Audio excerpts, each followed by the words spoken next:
चीज चुए मुहवा से पानी ने पुल देखबू पवन चूस जाई जवानी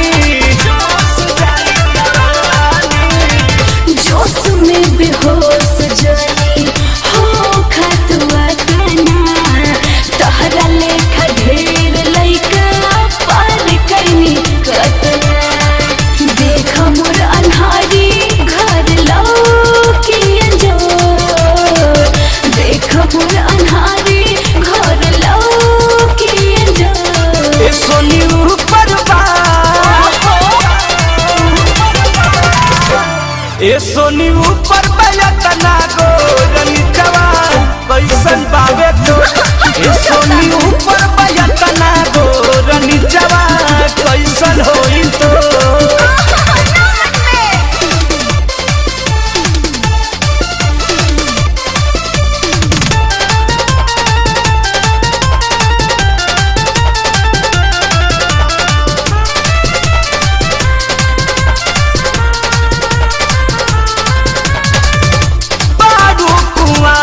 खालू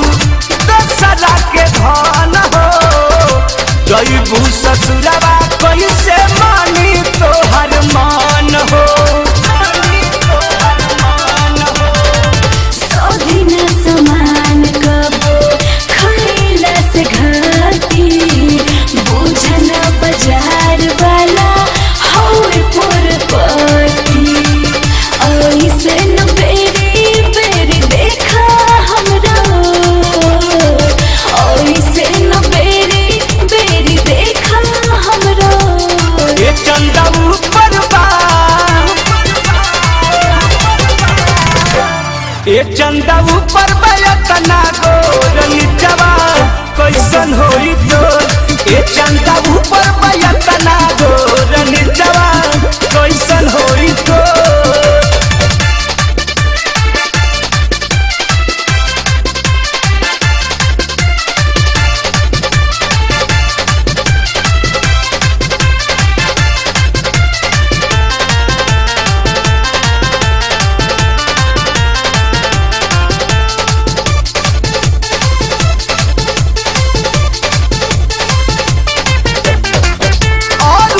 बिहारी प्रमोद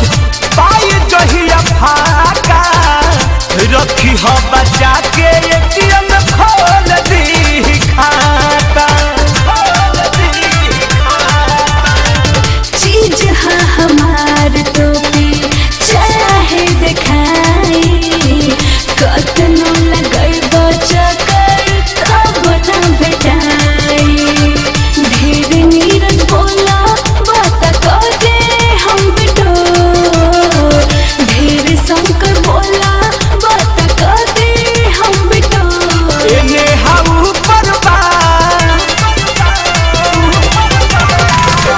एने हवा ऊपर बयतना गोरनी जवान कैसन होई तोर एने हवा ऊपर बयतना गोरनी जवान कैसन होई तोर देखी ऐसन सुभराई मन जाता गबड़ाई देखी ऐसन सुभराई मन जाता गबड़ाई देखी हमर छाती फाटे काहे तो देखी हमर छाती फाटे काहे तो ए परी ऊपर बा परिया ऊपर बयतना गो